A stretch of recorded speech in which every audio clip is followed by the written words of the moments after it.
Grand Rising. How are you guys doing? I hope that you guys are having a great Wednesday, whether it's morning, afternoon, evening, depending on wherever you are in the world. I want to talk to you as a female, particularly a female of African descent, here in the United States of America. I think a lot of times, especially with females with my testimony, or females who have a strong disposition, not necessarily assertive. Sometimes assertion can be used as a front because you're really afraid, okay? But I'm talking about from a standpoint of strength. When you see a woman of African descent that operates from a standpoint of strength, a lot of times there are some men, and some women too maybe, that have a problem with that, and they immediately just prejudge the person and say, oh, well, she has a male disposition or a male demeanor, or she acts like a man because of her standpoint of operating from of strength. And you know, the word does say that we are supposed to be the weaker vessel. And so a lot of people immediately are turned off by a woman with a strong disposition. And immediately, you know, people come to their own conclusions about if she's always strong and she has a strong demeanor about her, and she's always coming from a standpoint of strength, and, you know, she's trying to usurp authority, this and that and the other and third. And none of that is the case, really. Most of the time, I could tell you, as a woman of African descent here in the United States of America, we operate, those of us who operate from a standpoint of strength, that may be a turnoff to some people, that may actually push some people away from you or me or whatever. It's most of the time is because we have been placed in a position where we have no choice but to be strong.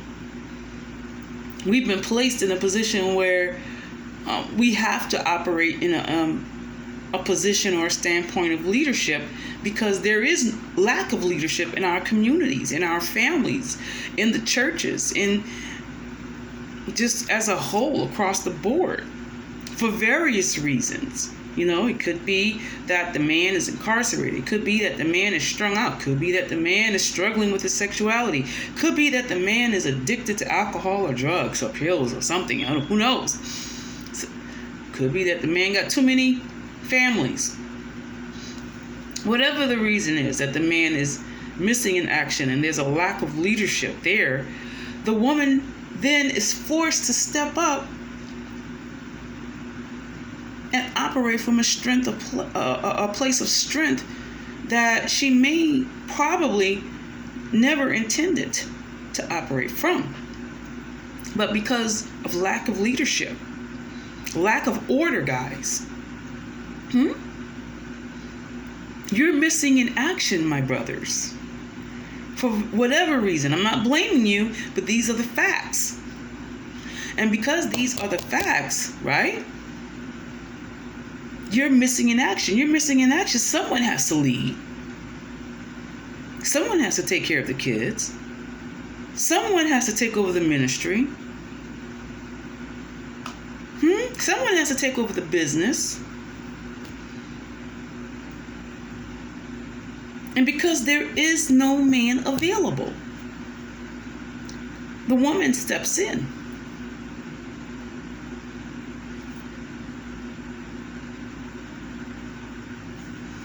And so, you know, we have to stop jumping to these conclusions as a people and saying that A woman who operates from a place of strength is always just trying to take over or usurp authority from a man, or, she has a butch spirit, or, she has too much testosterone in her system. Come on, what about the Most High has empowered her and strengthened her to perform that which needs to be performed in the earth, because that lack of male leadership in her life, in her family, in the church, in the community. Brothers are starting to step up now, but a couple of years ago, brothers were missing in action. When all this stuff was coming up, and females of African descent were being just as much brutalized and harassed by law enforcement as the brothers.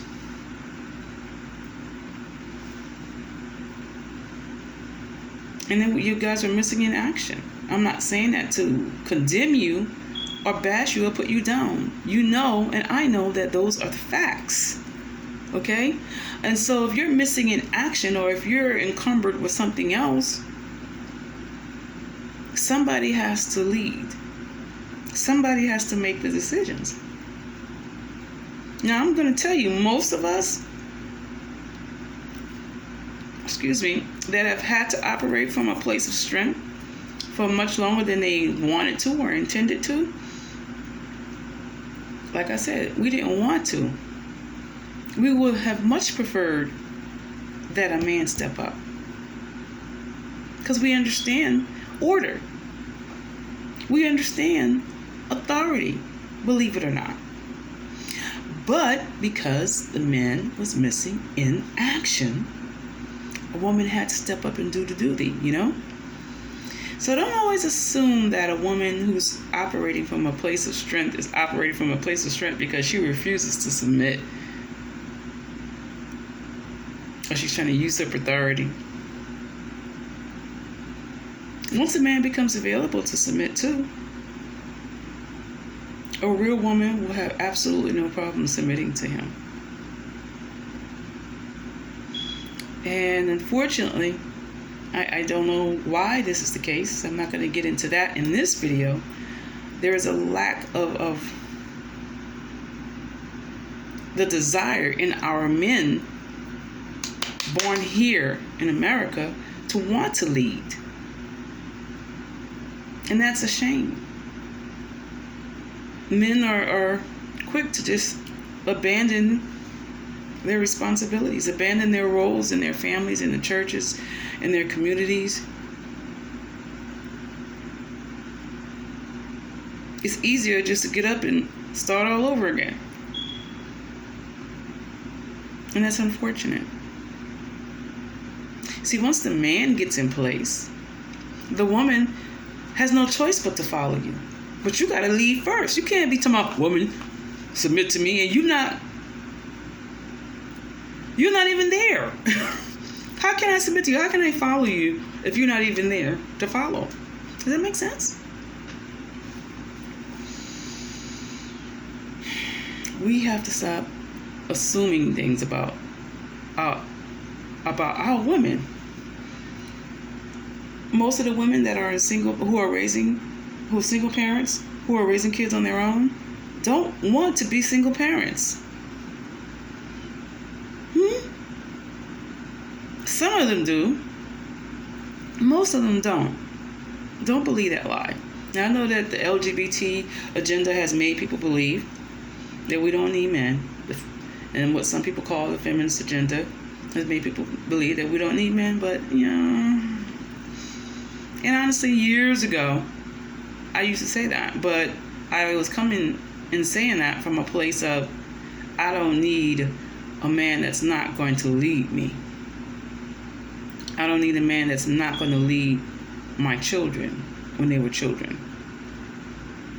And that's the truth.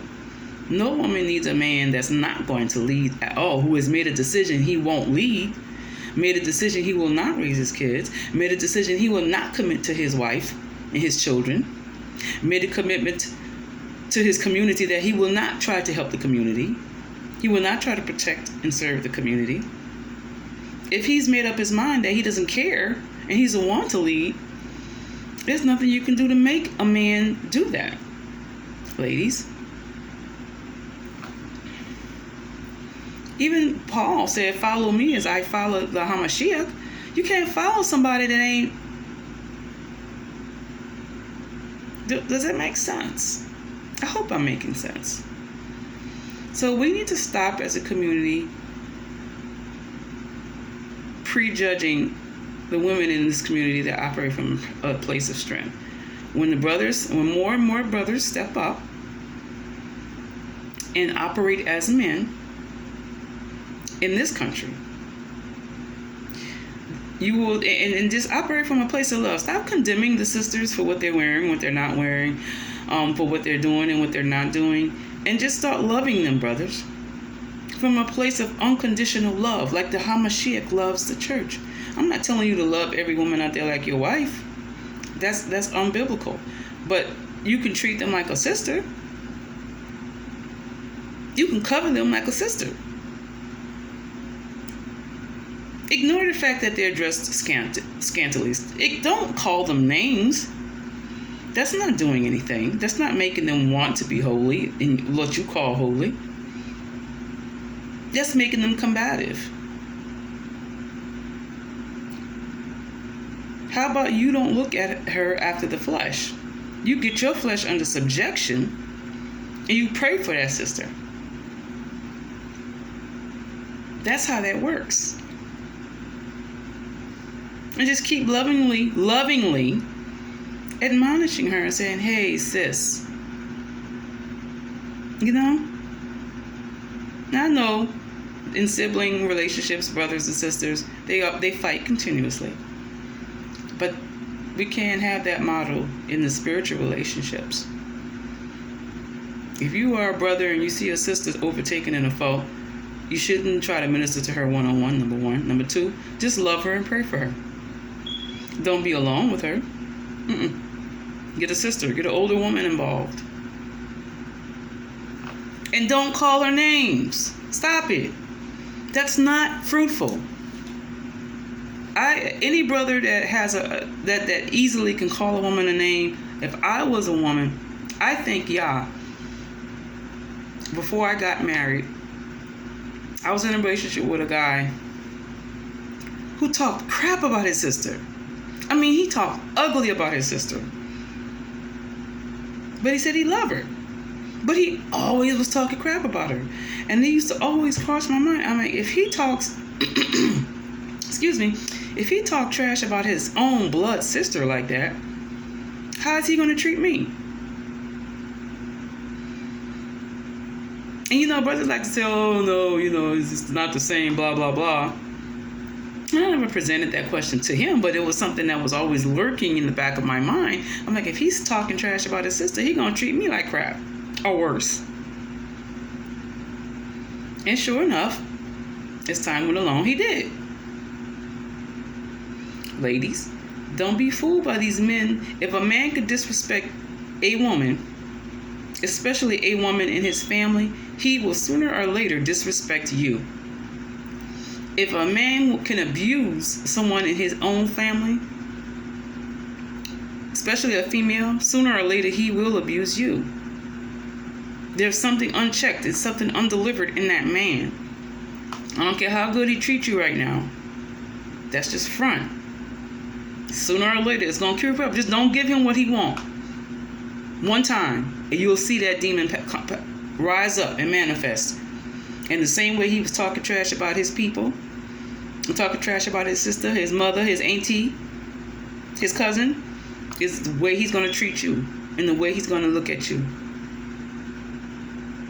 So brothers, cut it out. Get delivered. It's time for us to unite as a people so that we can get what we're supposed to be getting and get out of here. I mean, now y'all be blessed in the name of Yahushua HaMashiach. Have a great day. Bye.